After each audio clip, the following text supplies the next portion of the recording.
When 3I Atlas was first detected entering our solar system, the initial reaction among astronomers was a mix of excitement and routine professionalism. Interstellar objects are rare, but no longer unthinkable after earlier discoveries proved that material from other star systems can and does pass through our cosmic neighborhood. At first, 3I Atlas appeared to be another such visitor, moving at a velocity and trajectory that clearly indicated it was not gravitationally bound to the Sun. Its path suggested an origin far beyond the outer edges of our solar system, likely formed around a distant star long before our own planetary system settled into its current shape. In the early days of observation, scientists focused on the basics, measuring its speed, refining its orbit, and determining whether it behaved more like a comet, an asteroid, or something in between. These initial steps followed a well-worn process, one designed to quickly categorize unknown objects before they moved too far away to study in detail. However, as more data accumulated, subtle details began to stand out. Unlike typical comets entering the inner solar system, 3I Atlas did not display a clear, sustained coma or tail, even when it was exposed to increasing levels of solar radiation. This absence immediately raised eyebrows, because most icy bodies tend to shed gas and dust as they warm, creating visible features that are relatively easy to detect. Some researchers suggested that the object could be depleted of common volatiles, meaning it had either lost them long ago or never contained them in the first place. Others proposed that any outgassing might be occurring in bursts too small or too brief to be easily observed. While none of these ideas were extraordinary on their own, the fact that multiple small inconsistencies appeared together began to make 3I Atlas feel less straightforward than expected. Brightness measurements added another layer of complexity. Over time, astronomers noticed irregular fluctuations in the object's luminosity that did not cleanly match known patterns of rotation or reflection. Normally, changes in brightness can be explained by an object spinning and exposing different surface areas, or by jets of material briefly increasing reflectivity. In this case, the variation seemed uneven and, at times, difficult to predict. This led to speculation that 3I Atlas might have an unusual shape, perhaps elongated or highly asymmetrical, causing light to scatter in unexpected ways. Another possibility was that the surface itself was composed of materials with strange reflective properties, such as metallic-rich compounds or exotic ices formed under conditions very different from those found in our solar system. As researchers debated these possibilities, the object's motion was scrutinized with increasing precision. While its overall trajectory clearly marked it as interstellar, small deviations from purely gravitational motion were reported. These deviations were subtle, well within the margins that could be caused by weak outgassing or solar radiation pressure, yet they did not line up perfectly with standard models. Some teams argued that the data could still be explained by natural forces acting on an oddly shaped body, while others pointed out that the uncertainties were large enough to caution against overinterpretation. Still, the fact remained that 3I Atlas refused to settle neatly into any single category, existing instead in a gray area between known types of celestial objects. The scientific conversation surrounding 3I Atlas remained grounded and cautious, but it undeniably grew more animated. Researchers began comparing it to previous interstellar objects, noting both similarities and differences. Like its predecessors, it moved fast and followed a hyperbolic path, but unlike them, it seemed quieter in some respects and stranger in others. This raised a broader question that went beyond a single object. How diverse are interstellar visitors, really? Our understanding of such objects is based on a tiny sample size, and each new discovery has the potential to reshape assumptions that were formed with very limited evidence. In that context, 3I Atlas was not just an oddity, but a valuable data point in an emerging field of study.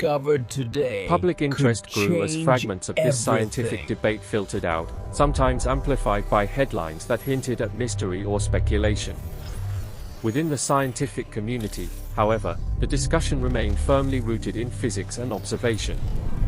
No credible researcher claimed that the object was artificial, yet the word artificial began appearing in informal conversations as a hypothetical boundary rather than a conclusion. The real question was not whether 3I Atlas was built by someone, but whether our current models were sufficient to explain everything we were seeing. In science, unexplained behavior does not automatically imply something extraordinary. More often, it points to gaps in knowledge that have yet to be filled. As observational campaigns continued, telescopes across different wavelengths were brought to bear on the object, each adding another piece to the puzzle. Infrared data hinted at surface properties that differed from typical solar system bodies. Optical observations refined its size estimates, suggesting it might be smaller or denser than initially thought. Radio observations, while limited, failed to detect any obvious emissions that would indicate active processes, reinforcing the impression that whatever made 3I Atlas unusual was subtle rather than dramatic. This combination of quiet behavior and persistent oddities was, in many ways, more challenging to interpret than a clear, energetic outburst would have been. By this stage, the debate around 3I Atlas had become less about classification and more about implication. If this object was entirely natural, it suggested that the range of natural objects produced by star systems across the galaxy might be far broader than previously assumed.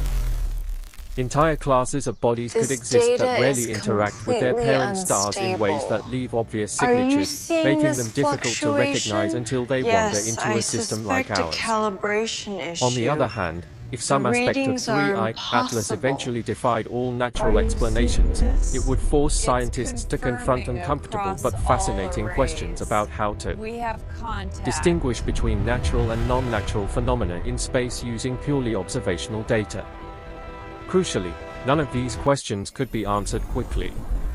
Interstellar objects move fast, and observation windows are limited. Every hour of data mattered, and teams worked to extract as much information as possible before 3I Atlas receded back into interstellar space. This urgency added intensity to the debate, but also discipline, as researchers knew that premature conclusions would do more harm than good. In the end, what defined the early phase of the 3I Atlas story was not a dramatic revelation, but a growing sense of unease with easy answers. The object was not loudly defying physics, it was quietly challenging assumptions, inviting scientists to look closer, think deeper, and accept that the universe still has many ways of surprising us. As attention shifted from the object itself to its interaction with Jupiter, the debate surrounding 3I Atlas took on a new level of intensity.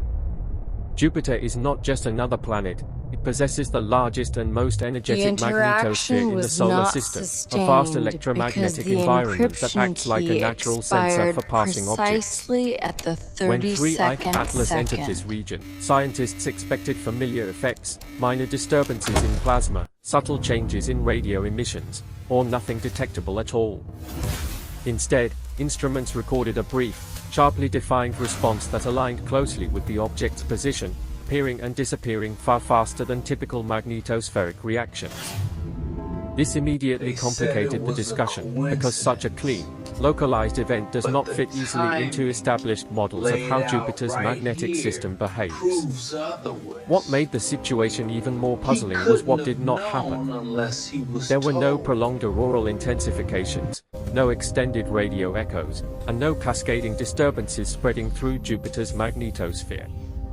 The system appeared to absorb the interaction almost instantly, leaving behind little more than a data signature and a series of unanswered questions. For scientists, this raised the possibility that the interaction occurred at a very specific boundary within the magnetosphere, where conditions briefly amplified the effect before rapidly damping it. If true, it would suggest that Jupiter's environment can sometimes act like a switch, producing observable responses only when extremely narrow conditions are met. This unusual behavior fueled renewed debate over the nature of 3I Atlas itself. Some researchers argued that an exotic but entirely natural explanation was still the most likely, pointing to unusual surface materials, temporary alignment with magnetic field lines, or a momentary release of gas or charged particles. Others emphasized that the lack of lasting effects made any artificial interpretation highly unlikely, reinforcing the idea that the object was passive rather than engineered. Still, the precision of the timing and the specificity of the response meant that the interaction could not be casually dismissed. Ultimately, the significance of this step in the story lies not in proving what 3I Atlas is, but in revealing how limited our understanding remains. The Jupiter encounter showed that interstellar objects can interact with planetary environments in subtle ways that challenge existing assumptions. Whether future analysis reduces this event to a rare coincidence or identifies a new class of natural interactions, the debate itself marks progress. It demonstrates that even brief, fleeting anomalies can force science to slow down, re-examine its models, and acknowledge that the boundary between the known and the unknown in space is still far wider than we once believed.